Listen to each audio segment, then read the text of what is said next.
Sejarah peradaban Islam. Perkembangan Islam di Indonesia.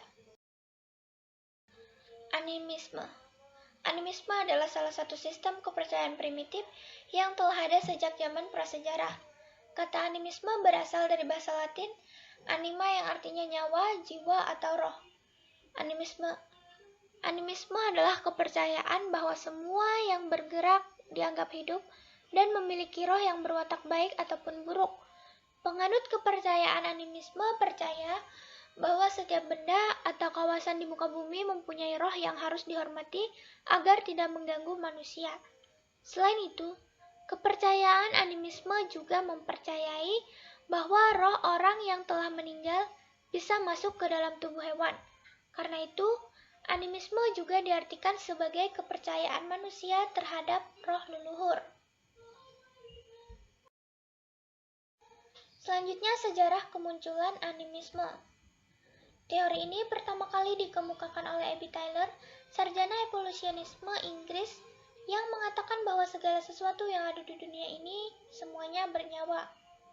Menurut Taylor, manusia purba pada mulanya merasa dihadapkan pada dua persoalan, yaitu perbedaan antara orang hidup dan mati, serta pengalaman dalam mimpi.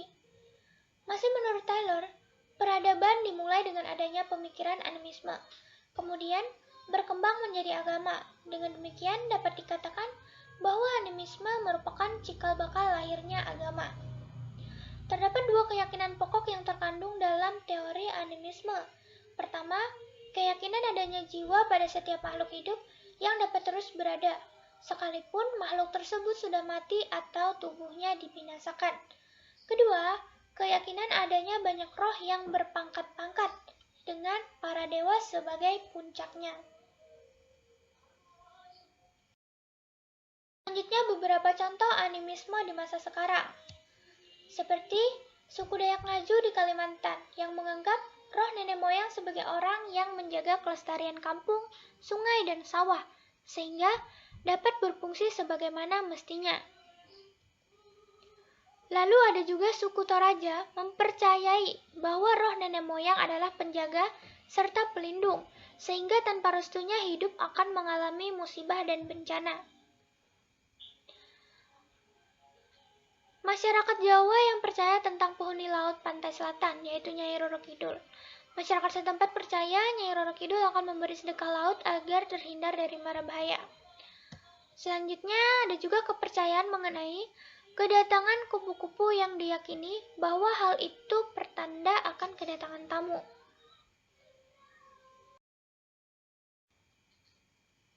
Selanjutnya perkembangan Islam di Sumatera. Sejak abad ke-7 Masehi, kawasan Asia Tenggara mulai berkenalan dengan tradisi Islam. Ini terjadi karena para pedagang Muslim yang berlayar di kawasan ini singgah untuk beberapa waktu. Pengenalan Islam lebih intensif, khususnya di Semenanjung Melayu dan Nusantara. Di Indonesia, kehadiran Islam secara lebih nyata terjadi sekitar akhir abad 13 Masehi, yakni dengan adanya makam Sultan Malik Al-Saleh, terletak di Kecamatan Samudra di Aceh Utara. Pada makam tersebut tertulis bahwa dia wafat pada Ramadan 696 Hijriah atau 1297 Masehi. Dalam Hikayat Raja-Raja Pasai dan Sejarah Melayu Malik, dua teks Melayu tertua, Malik Al-Saleh digambarkan sebagai penguasa pertama Kerajaan Samudra. Berdirinya Kerajaan Samudra Pasai pada abad ke-13 Masehi merupakan bukti masuknya Islam di Sumatera. Selain Kerajaan Samudra Pasai juga ada Kerajaan Aceh dan Kerajaan Minangkabau. Pada tahun 1978 Masehi, penelitian Pusat Riset Arkeologi Nasional Indonesia telah menemukan sejumlah batu nisan di situs Tuanku Batu Badan di Barus. Yang terpenting dari temuan itu adalah makam yang mencantumkan sebuah nama, yaitu Tuhar Amsuri, yang meninggal pada 19 Safar 602 Hijriah, sebagaimana ditafsirkan oleh Ahmad Khalid Sodri dari Pusat Riset Arkeologi Nasional. Tapi ada penafsiran lain yang mengemukakan bahwa Tuhar Amsuri itu meninggal pada 19 Safar 972 Hijriah. Tetapi dari temuan arkeologis di Barus dikatakan bahwa batu nisan Tuhar Amsuri tertanggal 602 Hijriah lebih awal dari batu nisan Sultan As-Salih yang tertanggal 696 Hijriah.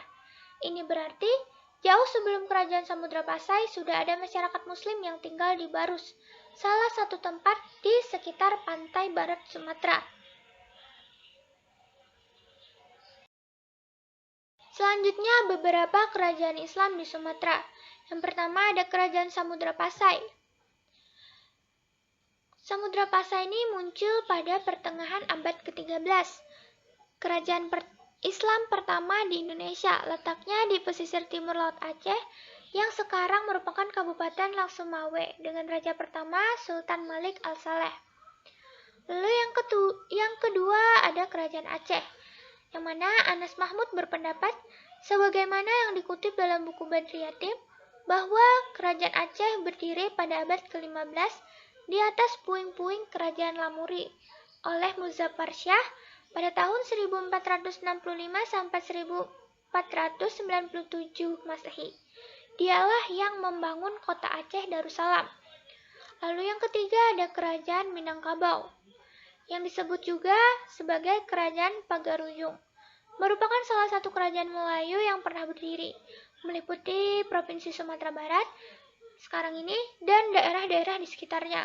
Kerajaan ini pernah dipimpin oleh Adityawarman sejak tahun 1347 Masehi atau sekitar tahun 1600-an. Kerajaan ini menjadi Kesultanan Islam.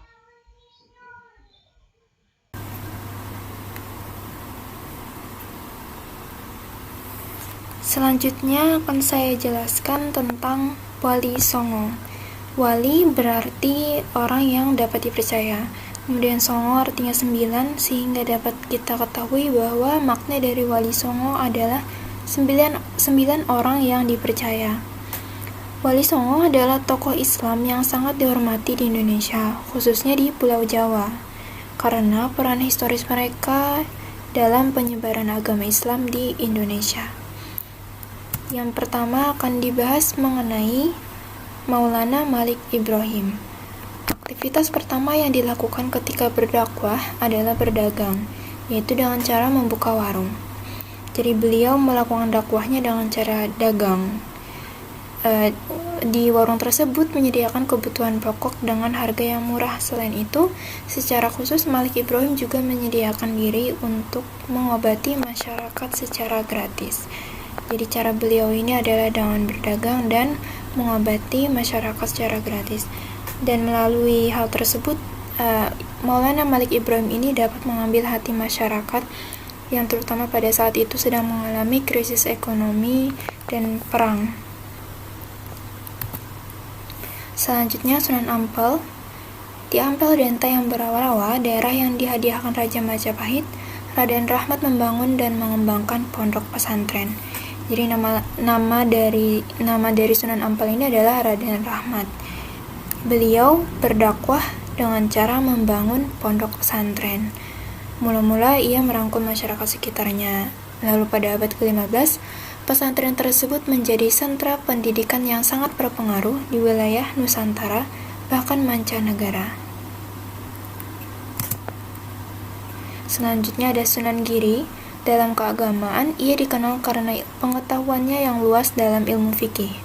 Orang-orang pun menyebutnya sebagai Sultan Abdul Faqih. Ia juga pencipta karya seni yang luar biasa. Permainan anak seperti julungan, jamuran, lirilir, dan cublak suwong disebut sebagai kreasi Sunan Giri. Demikian pula gending Asmaradana dan pucung lagi bernuansa Jawa namun syarat dengan ajaran Islam. Jadi beliau ini menggunakan permainan-permainan anak untuk berdakwah. Jadi permainan ini nantinya akan dimainkan secara nuansa Jawa namun syarat dengan ajaran Islam. Selanjutnya ada Sunan Bonang. Ajaran Sunan Bonang berintikan pada filsafat cinta, ishq, sangat mirip dengan kecenderungan Jalaluddin Rumi. Menurut Bonang, cinta sama dengan iman, pengetahuan intuitif makrifat, dan kepatuhan kepada Allah atau hak al-yakin. Ajaran tersebut disampaikannya secara populer melalui media kesenian yang disukai masyarakat, seperti gamelan Jawa dan perwayangan. Jadi beliau ini dominan menyampaikan dakwahnya dengan menggunakan media kesenian. Selanjutnya ada Sunan Kalijaga. Sunan Kalijaga memadukan dakwah dengan seni budaya yang mengakar di masyarakat. Misalnya lewat wayang, gamelan, tembang, ukir, dan batik, yang sangat populer pada masa itu. Babat dan Serat mencatat Sunan Kalijaga sebagai pengubah beberapa tembang, diantaranya Dandanggula Samarangat merupakan perpaduan melodi Arab dan Jawa.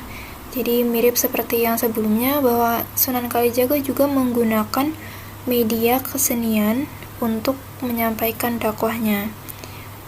Namun tidak hanya pertunjukan melodi, namun juga terdapat media ukir dan batik yang sangat populer pada masa itu. Yang keenam, Sunan Gunung Jati. Sunan Gunung Jati melakukan 2 tahapan kebijakan strategis, yaitu yang pertama, sebelum agama Islam disebarkan ke daerah pedalaman Tatar Sunda, terlebih dahulu Sunan Gunung Jati meletakkan kekuasaan dan diserahkan kepada putranya Pangeran Pasarean. Yang kedua, setelah agama Islam menyebar hampir di seluruh Tatar Sunda, Sunan Gunung Jati juga mengadakan pembagian tugas dan mengangkat 4 orang kepala daerah. Jadi Sunan Gunung Jati ini menyebarkan atau mendakwakan agama Islam menggunakan kekuasaan. Jadi beliau menggunakan dua strategis, yaitu sebelum dan setelah Islam menyebar. Yang ketujuh ada Sunan Derajat. Dalam pengajaran tauhid dan akidah, Sunan Derajat mengambil cara ayahnya, langsung dan tidak banyak mendekati budaya lokal. Meskipun demikian, cara penyampaiannya mengadaptasi cara berkesenian yang dilakukan Sunan Muria, terutama seni suluk. Jadi Sunan Derajat ini langsung saja cara berdakwahnya dan tidak mendekati budaya lokal, namun masih mengadaptasi beberapa kesenian, terutama seni suluk. Yang kedelapan ada Sunan Kudus. Cara Sunan Kudus mendekati masyarakat Kudus adalah dengan memanfaatkan simbol-simbol Hindu dan Buddha. Hal itu terlihat dari arsitektur Masjid Kudus. Sementara di bidang kesenian, Sunan Kudus terkenal ciptaannya gending Mas Kumambang dan Mijil. Jadi Sunan Kudus ini mendekati masyarakat dengan memanfaatkan budaya-budaya atau simbol-simbol yang ada di sana. Karena di sana itu dulunya dominan Hindu dan Buddha, jadi Sunan Kudus ini memanfaatkan simbol-simbol atau budaya tersebut dalam menyampaikan agama Islam. Yang terakhir ada Sunan Muria. Sunan Muria adalah orang yang mempertahankan tetap berlangsungnya gamelan sebagai satu-satunya seni Jawa yang sangat digemari masyarakat. Ia mempergunakan media seni untuk memasukkan rasa keislaman ke dalam jiwa rakyat untuk senantiasa ingat pada Tuhan. Salah satu hasil dakwahnya lewat seni adalah lagu Sinom dan Niki Nanti. Jadi Sunan Muria ini sangat berfokus pada seni Jawa, yaitu gamelan. Jadi melalui gamelan ini beliau mendakwahkan agama Islam.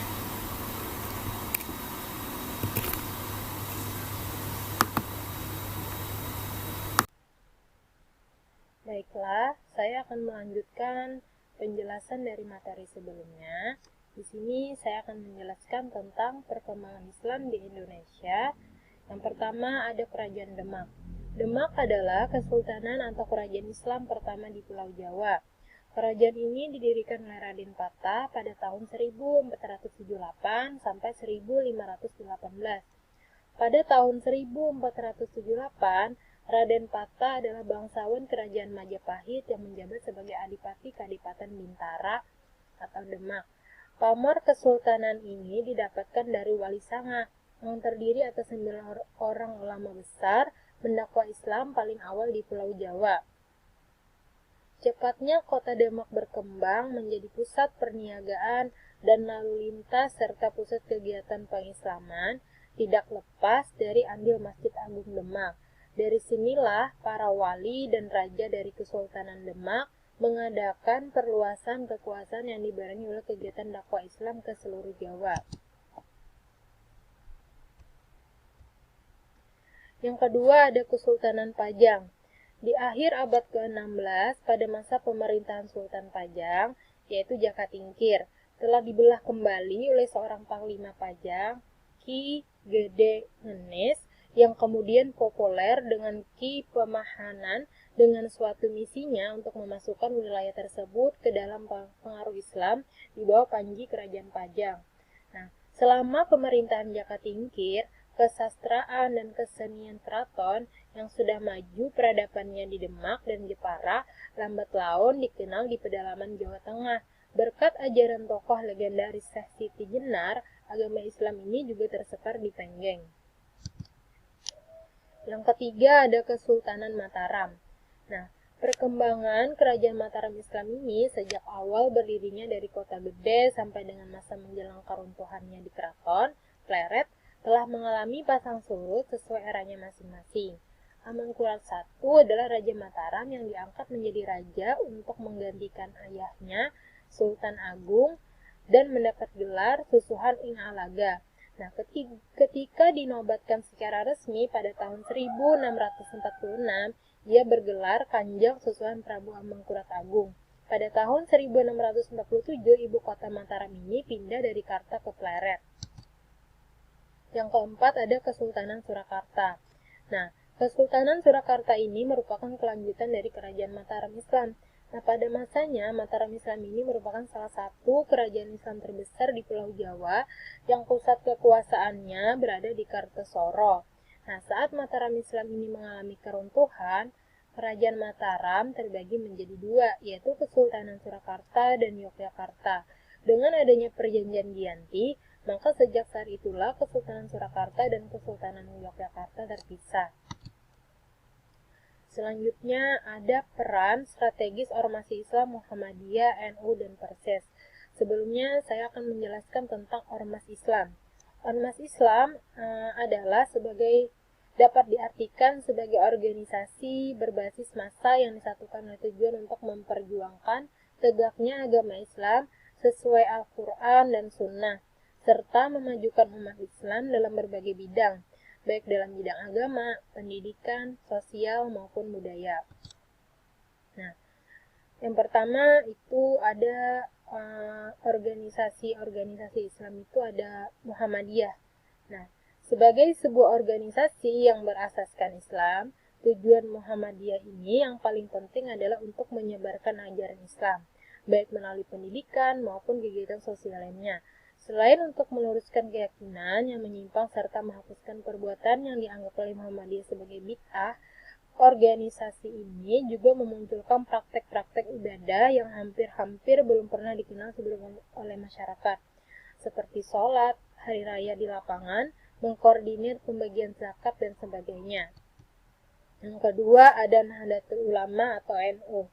Nah, sejak berdirinya hingga kini, peran NU ini terhadap bangsa terbagi ke dalam beberapa bidang, baik dakwah Islam, sosial, pendidikan, ekonomi, dan politik. Dalam bidang dakwah Islam, NU ini telah menyumbangkan sumbangsi besar terhadap syiar Islam dengan cara membumikan Islam dengan paham ahli sunnah wal jamaah. Nah, terbukti kini NU ini menjadi organisasi Islam dengan pengikut terbanyak di dunia, di Indonesia. Yang ketiga ada Persatuan Islam atau Persis. Nah, nama Persis ini digunakan dengan maksud untuk mengarahkan ruhul ijtihad dan jihad, berusaha dengan sekuat tenaga untuk mencapai harapan dan cita-cita organisasi, yaitu Persatuan Pemikiran Islam, Persatuan Rasa Islam, Persatuan Suara Islam, dan Persatuan Usaha Islam. Nah, fokus kegiatan Persis ini tidak hanya dalam pendidikan saja, tetapi kegiatan dakwah yang dipotong secara kuat oleh penerbitan buku dan majalah. Nah, majalah pertama yang diterbitkan Persis ini adalah Pembela Islam pada tahun 1929. Sekian penjelasan dari saya. Wassalamualaikum warahmatullahi wabarakatuh.